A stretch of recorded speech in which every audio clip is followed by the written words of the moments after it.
The invitation had arrived on cream-colored cardstock with gold embossed lettering. The Thompson family cordially invites you to celebrate Richard's promotion to senior partner at Willowbrook Country Club. Below the formal text, someone had handwritten in pencil, "Dress code strictly enforced, no cheap clothing." I stared at the invitation while sitting in my home office, surrounded by acquisition reports and property deeds. Willowbrook Country Club. I knew it well. I'd purchased it 18 months ago when the previous ownership group defaulted on their loans during the economic downturn. The $23 million acquisition had been one of my simpler deals, a distressed asset with solid bones and an excellent location. What my family didn't know was that their struggling relative had been quietly building a hospitality empire worth $89 million over the past 8 years. While they saw me as the family disappointment who worked some office job, I'd been strategically acquiring undervalued properties, turning them profitable and reinvesting the returns. The country club had been particularly satisfying to purchase. Uncle Richard had been a member there for 15 years, constantly bragging about his exclusive access and using it as a symbol of his superiority over other family members. He'd made countless comments over the years about how certain people could never afford such luxury. Now he was throwing a celebration party there, completely unaware that his despised niece owned every golf cart, every dining room chair, and every blade of grass on the property. I arrived at Willowbrook on Saturday afternoon wearing a simple navy dress from Target, the kind of outfit that would reinforce their assumptions about my financial status. The valet took my modest Honda Civic without comment, while luxury cars lined the circular drive. The celebration was being held in the Magnolia Room, an elegant space overlooking the 18th green. 40 family members had gathered to honor Uncle Richard's partnership promotion at his law firm. The room buzzed with conversation about success, achievement, and the privileges of the professional class. "Sarah." Aunt Patricia spotted me immediately. "You made it. We weren't sure you could afford the time off work." "I managed," I replied, accepting a glass of water from the server. "Well, isn't that nice? Richard will be so pleased you're here to see what real success looks like." I nodded and found a seat at the back table, the one clearly designated for lesser family members. My cousins Jennifer and Michael were already there, along with my brother David, who worked as a high school teacher. "Check out this place," Jennifer whispered. "Uncle Richard really made it, didn't he?" "The membership fees here are insane," Michael added. "Like $50,000 just to join, plus monthly dues." I glanced around the room, noting the details I'd personally approved during the renovation. The crown molding, the crystal chandeliers, the hand-painted wallpaper. Every element had been carefully selected to maintain the club's prestigious atmosphere while improving profitability. Uncle Richard stood at the front of the room, holding court with the successful branch of the family. At 62, he cut an impressive figure in his tailored suit, his silver hair perfectly styled, his manner radiating the confidence of a man who'd never questioned his place in the social hierarchy. "Ladies and gentlemen," he began, tapping his champagne glass with a silver spoon. "Thank you all for joining me in this magnificent setting to celebrate not just my promotion, but the Thompson family's continued success." Applause filled the room. "Some of you may not appreciate what it takes to earn access to a place like Willowbrook," he continued, his eyes scanning the room and landing briefly on our back table. "The standards here are quite high, both financially and socially." More approving murmurs from the front tables. "But that's what separates us from ordinary people. We set goals, we work hard, and we achieve the kind of success that opens doors to exclusive opportunities." I took another sip of water, watching the family members at the prestigious tables nod in agreement. These were my relatives who worked in finance, real estate, and corporate law, the ones who'd always made it clear that my office job placed me in an entirely different category. Now, I know some family members are still finding their way in life. Uncle Richard's voice carried a patronizing tone as he glanced toward our table again. "And that's fine. Not everyone can achieve this level of success. But I hope our achievements can serve as inspiration for those who are still struggling." Jennifer shifted uncomfortably beside me. David stared at his hands. The condescension was thick enough to cut with a knife. "Take my niece Sarah, for example," Uncle Richard continued, and my stomach dropped. "She's been working the same entry-level job for years, living in that tiny apartment, driving her old car. But she's here tonight, surrounded by what real success looks like. Maybe this will motivate her to aim higher. The room turned to look at me. Some faces showed pity, others showed the satisfied superiority of people confirming their place in the social order. I felt heat rise in my cheeks, but I kept my expression neutral. The truth is, Uncle Richard was warming to his theme now. Some people are meant to achieve great things and others are meant to, well, to provide a contrast.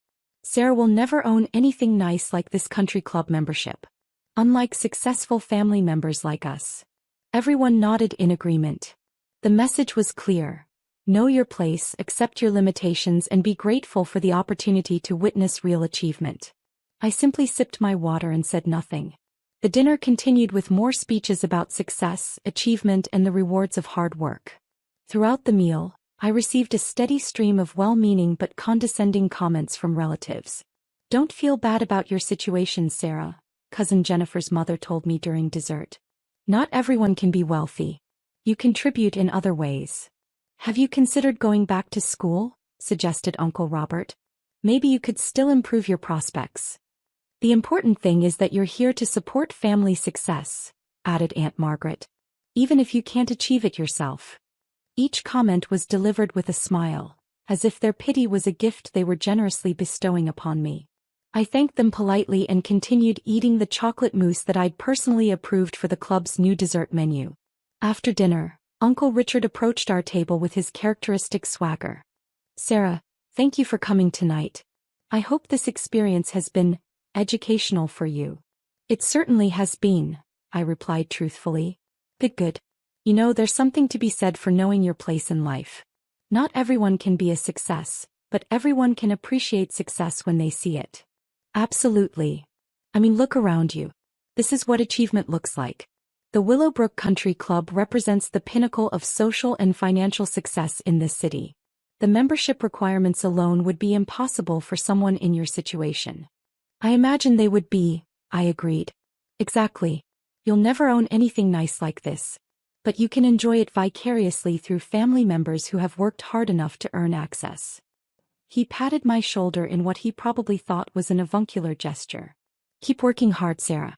Maybe someday you'll be able to afford to eat at a place like this on your own. That would be something, I said.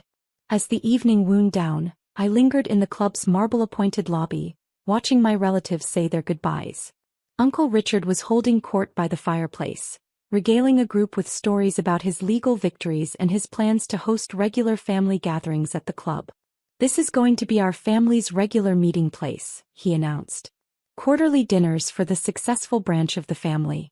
A tradition we can pass down to our children. I walked to my car with their laughter echoing behind me. The valet brought my Honda Civic around and I could see several relatives watching from the windows, probably commenting on my modest vehicle. The next morning I was in my office by 7 a.m., reviewing financial reports from my various properties. Willowbrook Country Club's numbers were particularly strong. Membership was at capacity, the restaurant was profitable, and the golf course was booked solid through the summer. At 10:30 a.m., I called the club's general manager, Patricia Wells. Good morning, Patricia. I need you to handle something for me. Of course, Ms. Chin. What can I do for you? There's a member named Richard Thompson. Membership number 4782. I need his membership terminated immediately. Any particular reason I should document? Owner's discretion. No further explanation necessary. I'll handle it personally. Should I call him directly? Yes. Please inform him that his membership has been revoked effective immediately, and that he's no longer welcome on the property. Understood. What about his upcoming event reservations? He has the Magnolia Room booked for next month. Cancel everything. And Patricia? Yes. Make sure he understands that this decision is final and non-negotiable. At 2:47 p.m. my phone rang. The caller ID showed Uncle Richard's number. Sarah. His voice was strained, panicked. You'll never believe what just happened. Willowbrook Country Club just revoked my membership. That's terrible, Uncle Richard.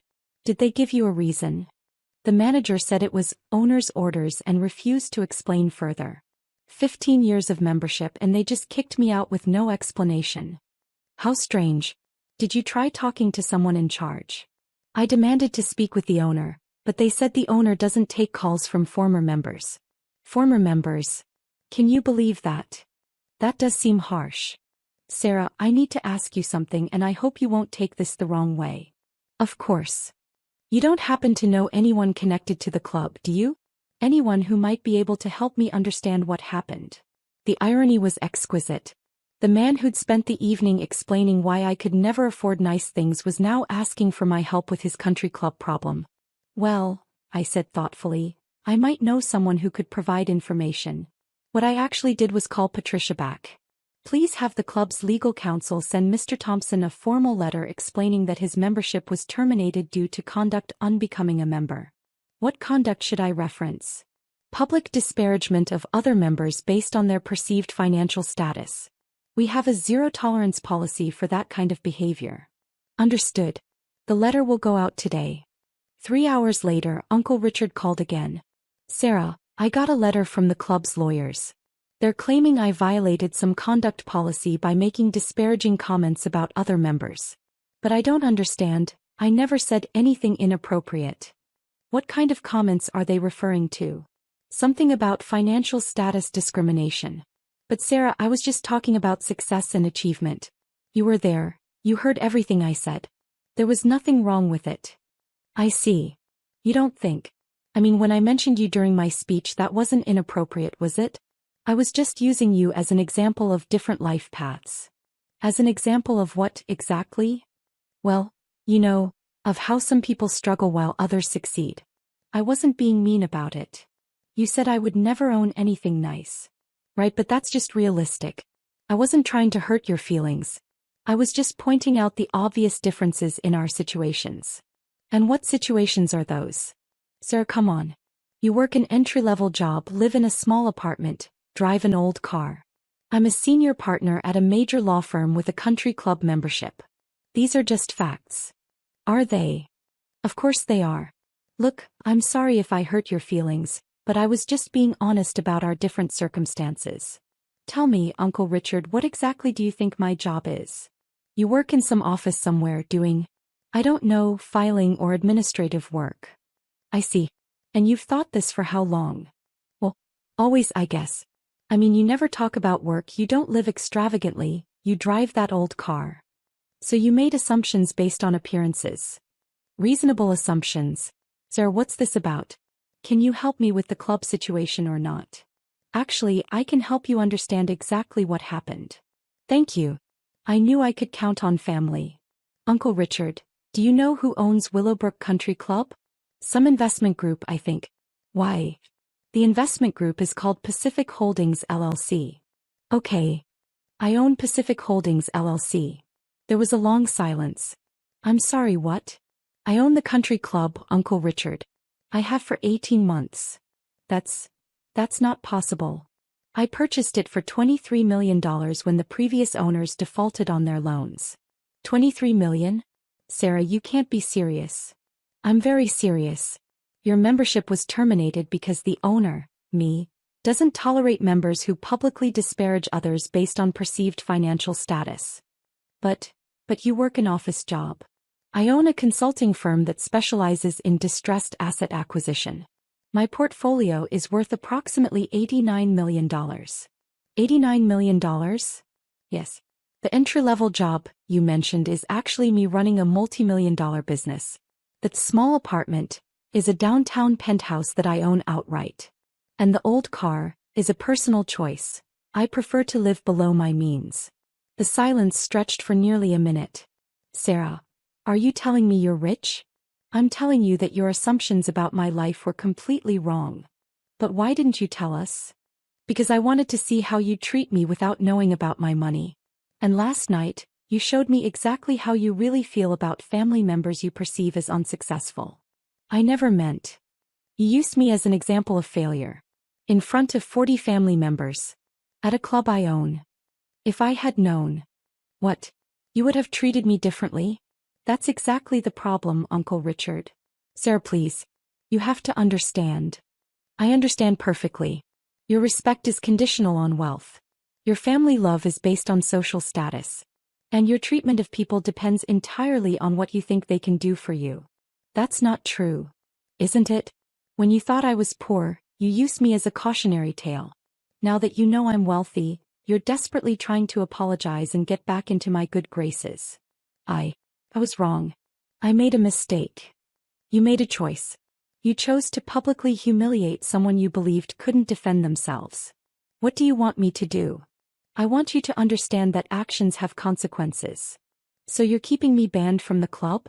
The membership termination stands. Sarah, please. That club means everything to me.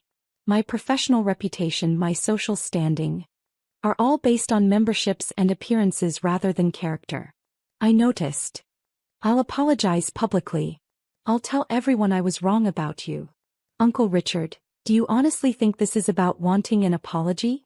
Then what is it about? It's about showing you what it feels like to be excluded, dismissed, and humiliated based on someone else's assumptions about your worth. I get it now. I understand. Please just give me another chance. The decision is final. I hung up and immediately received calls from 6 other family members who'd heard about Uncle Richard's club situation. Each conversation followed a predictable pattern: shock about my wealth, desperate backtracking about previous comments, and attempts to position themselves as having always believed in me. The most telling call came from Aunt Patricia, who'd greeted me with condescending pity just 24 hours earlier. Sarah, sweetie, Richard told me the most amazing news. We had no idea about your success. Didn't you? Of course not. You're so modest. But now that we know, we're so proud of you. Are you proud of me or proud of my bank account? Sarah, that's not fair. We've always loved you. Have you? Because last night you told me not to feel bad about my situation, and suggested I contribute in other ways since I couldn't be wealthy.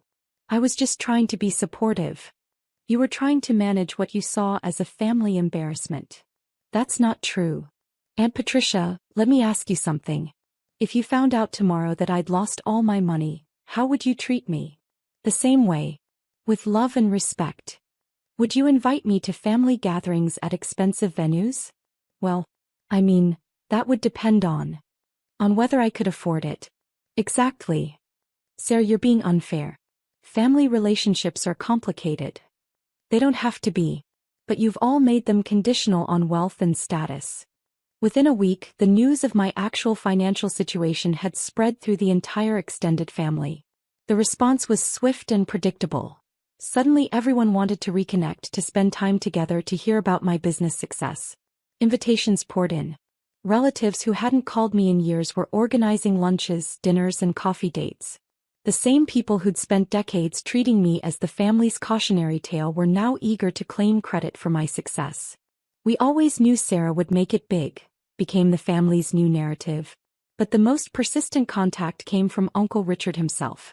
He called daily, sent letters, and even showed up at my office building lobby twice before security removed him. His messages followed a predictable cycle: anger at being deceived, bargaining for reinstatement at the club, depression about his social standing, and acceptance that he'd learned his lesson. The final confrontation came 3 weeks after the country club incident. I was leaving my office building when Uncle Richard appeared beside my car. Sarah, please. Just 5 minutes. Uncle Richard, I've asked you not to contact me. I need you to understand something. I've lost everything. My social standing, my professional reputation, my sense of self-worth. Do you understand what you've done to me? I've done exactly what you spent years doing to me. That's different. How? Because I was successful. I had earned my position. And you assumed I hadn't earned mine. But you hid it from us. I lived quietly and let you make your own assumptions. Your assumptions revealed your character. Sarah, I'm begging you. Please reinstate my membership. I'll do anything. Uncle Richard, do you know what the most devastating part of this has been for me? What? Realizing that 40 years of family relationships were based entirely on your perceptions of my social status. That's not true. Isn't it? When you thought I was poor, you used me as an example of failure. When you learned I was wealthy, you immediately tried to become my best friend. What part of that suggests genuine family love? I made a mistake. You revealed your true values. And those values are incompatible with the kind of family relationships I want in my life. So what now? You're cutting me off forever. I'm not cutting you off.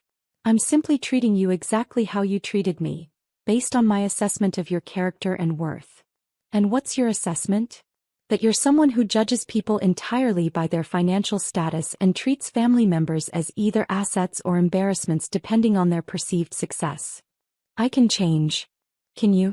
Or would you just modify your behavior toward me while continuing to treat other people the same way? He didn't answer. Uncle Richard, here's what I want you to understand. The country club membership wasn't really the punishment. The punishment is knowing that all your family relationships are as conditional and superficial as mine turned out to be. That's cruel. It's honest. And honesty is something our family has been avoiding for a very long time. 6 months later, I hosted a small family gathering at my penthouse. The guest list was carefully curated. Only relatives who had reached out with genuine apologies and demonstrated consistent respectful behavior over time. David, my teacher brother, was there. He'd actually been kind to me before and after learning about my wealth. Jennifer had written a thoughtful letter acknowledging her assumptions and asking how to rebuild our relationship. A few cousins had proven their character through consistent actions rather than words. Uncle Richard was not invited. The gathering was small, intimate, and genuine. We talked about our lives, our dreams, our challenges, not our bank accounts or social status. For the first time in decades, I felt like I was part of a real family rather than a financial hierarchy. But the most meaningful moment came when Jennifer pulled me aside. Sarah, can I ask you something? Of course. Are you happier now? After everything that happened? I thought about it carefully. Yes. Because now I know who my real family is. And who is that? The people who are here tonight. The ones who chose to love me regardless of my bank account. What about the others? They're still family by blood. But they're not family by choice. And I've learned that chosen family is the only kind that really matters. Today, 2 years after the country club incident, I maintain relationships with family members who have proven their character over time. The others, including Uncle Richard, remain peripheral figures who occasionally attempt reconciliation but haven't demonstrated the fundamental change in values that would make genuine relationships possible. Uncle Richard eventually joined a different country club, though his membership there lacks the prestige he'd attached to Willowbrook. He still makes comments at family gatherings about success and achievement, but he's more careful about his targets now. Sometimes I wonder what would have happened if I'd revealed my wealth gradually, if I'd tried to educate my family about their assumptions rather than letting them play out so dramatically. But then I remember Uncle Richard's words, "You'll never own anything nice like this. Unlike successful family members like us." And I realized that some truths can only be revealed through experience. The country club is thriving under my ownership. I've maintained its exclusive atmosphere while implementing policies that focus on character rather than just wealth. The membership application now includes questions about community service and personal values, not just financial statements. Sometimes, when I'm having dinner in the Magnolia Room, I think about that evening when my uncle used me as an example of what failure looks like. He was right about one thing. I'll never own anything like what he had. Because what he had was conditional respect, superficial relationships, and a social standing built on exclusion and judgment. What I own is unconditional love from people who chose to know me as a person, not as a bank account. And that's worth far more than any country club membership could ever be.